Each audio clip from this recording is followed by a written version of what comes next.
할렐루야.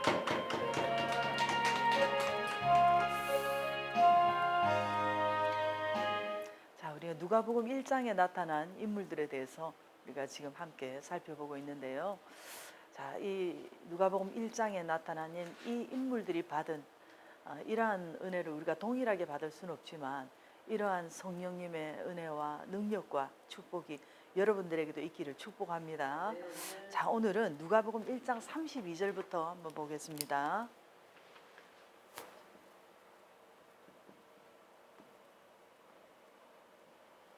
자, 32절입니다. 그가 큰 자가 되고 지극히 높으신 이의 아들이라 일컬어질 것이요 주 하나님께서 그 조상 다윗의 왕위를 그에게 주시리니 그랬습니다. 그럼 먼저 첫째, 예수님은 어떤 자가 된다고 하셨나요? 우리 예수님은 어떤 자가 된다고 계시하셨나요? 32절. 자, 그가 큰 자가 되고, 자, 문자 그대로 큰 자가 태어난다는 것인데요. 여러분, 하늘이 얼마나 높습니까? 그것을 지으신 분이 우리 하나님이십니다. 이 우주가 얼마나 큽니까? 그것을 지으신 분이 우리 하나님이십니다. 자, 여러분, 바다가 얼마나 넓고 깊습니까? 그것을 지으신 분이 우리 하나님이 아니십니까? 이 땅에 모든 큰 자를 세우시는 분이 우리 하나님이신데, 그 하나님이신 우리 예수님께서 이렇게 사람의 몸을 입고 이 땅에 오셨는데, 이 땅의 모든 사람들 중에 가장 큰 자가 된다고 하신 것을 볼 수가 있습니다. 자, 그러면서 지극히 높으신 이의 아들이라 일컬어질 것이요. 자, 예수님은 높고 높으신 하나님과 같은 지극히 높으신 하나님의 아들이십니다. 자, 그런데 그 하나님께서 어떻게 된다고요? 주 하나님께서 그 조상 다윗의 왕위를 그에게 주시리니 그랬습니다. 자, 예수님은 이 조상 다윗의 왕위를 이어서 킹 오브 킹으로 이렇게 이 땅에 태어날 분으로서 단순히 어떤 다윗의 자손이라는 어떤 이런 인간적인 어떤 이런 것을 넘어서 성령님으로 잉태된 어떤 신적인 존재로서 하나님의 아들 바로 메시아가 되시는 줄 믿습니다. 오늘날 여러분과 제가 이 왕 중의 왕이신 우리 예수님을 여러분 마음에 얼마나 그 왕으로 모시고 있는가, 여러분의 삶의 왕으로 우리 하나님을 얼마나 여러분들이 진심으로 모시고 있는지 우리가 다시 한번 우리 자신을 돌아볼 수 있기를 바랍니다. 그리고 또 하나, 그럼 예수님께서는 어디를 왕으로 다스린다고 하셨나요? 자, 예수님께서는 어디를 왕으로 다스린다고 하셨나요? 자, 33절입니다. 자, 영원히 야곱의 집을 다스리실 것이며 그 나라가 무궁하리라 그랬는데요. 예수님의 통치는 영원하십니다. 자, 창세기 1장부터 예수님께서 다스리셨지만 지금도 부활 승천하셔서 영원히 다스리시는 왕이십니다. 자, 야곱의 집을 다스리신다. 자, 이 야곱의 집이라는 것은, 자, 야곱의 집을 다스리신다는 것은 영적 이스라엘의 모든 집, 영적 이스라엘의 모든 집을 다스리신다는 것입니다. 다시 말해서 모든 믿는 자들의 집을 다스리시는데, 그 다스리시는 하나님의 나라가 영원할 것이라는 그런 의미가 있는 것입니다. 자, 오늘 하나님께서 여러분의 가정과 여러분의 자녀와 여러분의 모든 삶을 다스려 주시기를 축복합니다. 한 걸음 더 나아가서 하나님께서 영원히 다스리는 그런 영원한 하늘나라를 사모하는 여러분들이 될 수 있기를 바랍니다. 또 하나는, 자, 그럼 이러한 엄청난 소식을 접한 이 마리아님은 어떤 반응을 가졌나요? 세 번째, 자, 마리아님의 반응. 34절입니다. 자, 34절에 마리아가 천사에게 말하니 나는 남자를 알지 못하니 어찌 이 일이 있으리까? 자, 이렇게 말씀하는데요.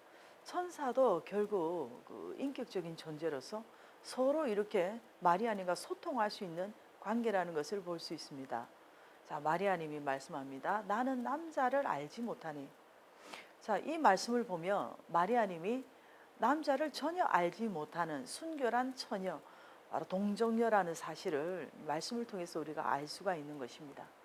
그런데 우리가 뭐 나이가 들어서 홍기가 차거나 또는 뭐 홍기가 지나도록 또 이렇게 그 순결을 지키고 저 인내하고 기다리는 것도 대단한 성공자라고 할 수 있는데요. 그런데 예를 들어서 뭐 이렇게 아픈 추억이 있잖아요. 어릴 적에 뭐 예를 들어 성폭행을 당했다든지 또는 내가 원치 않는 어떤 무력에 의해서 원치 않는 이런 순결을 빼앗긴 것은 순결을 잃은 것이 아니라 내 의지와 상관없는 마치 내 인생에 어떤 강도를 만난 것처럼 이렇게 생각하고 그것을 이겨내야 하는 것입니다. 스스로 자신을 학대하거나 상처받고 그렇게 학대하면서 살지는 말아야 되는 것입니다. 오늘 성령님의 그런 위로와 치유가 여러분의 몸과 혼과 영에 임하기를 축복합니다. 자, 그럼 한 가지 더 보겠습니다. 그럼 천사님은 어떤 대답을 하였나요? 네 번째. 자, 천사님은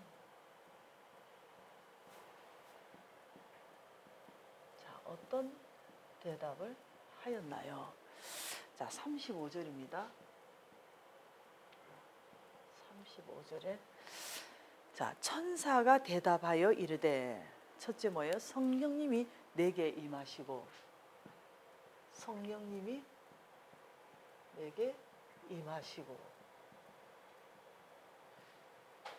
자, 성령님이 내게 임하신다는 것은 남자를 통해서 잉태한 것이 아니라 성령님의 능력으로 말미암아 잉태하게 된 것을 의미하는 이 말씀이 너무너무 우리가 은혜롭고 복된 말씀인 줄 믿습니다. 성령님의 능력이 성령님이 내게 임하시고 지극히 높으신 이의 능력이 너를 덮으시리니 지극히 높으신 이의 능력이 너를 덮으시리니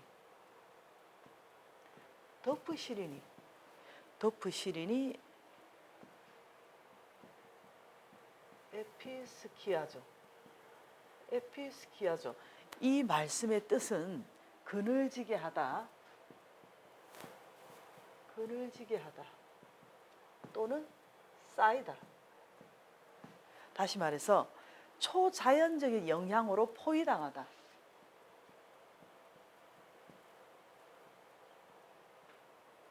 그늘지게 하다, 쌓이다. 초자연적인 영향에 의해서 포위당하다. 이런 뜻이 있는데요. 자, 마치 이 말씀은 이 마리아님이 지극히 높으신 이의 능력이 너를 덮으시리니 이것은 자기가 덮은 것이 아니고 마리아님이 성령님에게 이렇게 와 달라고 이렇게 초청을 해서 오신 것도 아니고 지극히 높으신 이의 그 권능의 이불로 마치 그 마리아님을 이렇게 그늘지게 덮는 것처럼 초자연적인 어떤 성령님의 능력에 쌓이고 포위당해서 완전히 이렇게 덮어 씌워진다는 그런 의미가 있습니다. 여러분, 이런 표현은 신구약 성경의 처음입니다. 여러분도 오늘 성령님의 능력에 이렇게 쌓이고 성령님의 능력에 포위당하고 덮은 바 될 수 있기를 바랍니다. 자, 여러분, 우리가 성경 창세기를 보면 태초에 성부 하나님, 성령 하나님 이렇게 성자 예수님께서 삼일째 하나님께서 이렇게 함께 창조 사역을 이렇게 이루셨는데요. 창세기 1장 2절에 보면 땅이 혼돈하고 공허하며 흑암이 깊음 위에 있을 때 하나님의 영혼이 이렇게 수면 위에 운행하신다고 하셨는데요. 하나님께서 창조하신 여러분 이 지구를 보면 그 바다와 강물과 이 산들을 보면 너무나도 참 경이롭지 않습니까? 그리고 하나님께서 창조하신 이 동식물들이 얼마나 기가 막히게 창조되지 않았습니까? 그리고 구약의 이 사사기를 보면 뭐 사사들이나 선지자분들이나 이런 분들이 하나님의 신, 그 성령님이 임하셔서 이 계시의 말씀을 이렇게 많이 주신 것을 볼 수가 있는데요. 이런 분들이 위대하고 대단해서 뭐 그런 것이 아니라 전지전능의 하나님, 이 그리스도님의 영, 진리의 영이신 이 그분의 개입으로 인해서 그렇게 된 줄 믿습니다. 또 하나는 우리가 이 구약 성경 속에서 이 선지자들을 통해서 예수님께서 뭐 초림하신다고 하신 예언의 말씀은 이렇게 다 이루어진 것을 볼 수 있는데요. 오늘 여러분과 제가 누가복음 1장을 연구하고 있는데 지금까지 이 아담님 이래로 성경에 나타난 그 모든 사람들, 그들이 예수님의 그림자로서 위대하고 대단한 일을 한 것은 사실이지만 그들은 모두 생산적인 이런 창조의 법칙에 따라서, 창조의 섭리에 따라서 사람의 씨로 말미암아 태어난 존재들이라는 것입니다. 오직 이 누가복음 1장에 나타난 이 마리아님만이 성령님으로 통해서 이렇게 잉태하게 되었다는 사실을 성경은 오늘 밝히 말씀하고 있는 것입니다. 자, 35절 하반절에요. 이름으로 나실 바 거룩한 이는 하나님의 아들이라 일컬어지리라. 자, 이렇게 말씀하고 있는데요. 자, 여러분, 구약의 모세님이 얼마나 많은 능력을 받은 분입니까? 애굽의 바로왕 앞에서 10가지 기적을 나타내지 않았습니까? 자, 엘리사님이 얼마나 큰 능력을 나타냈습니까?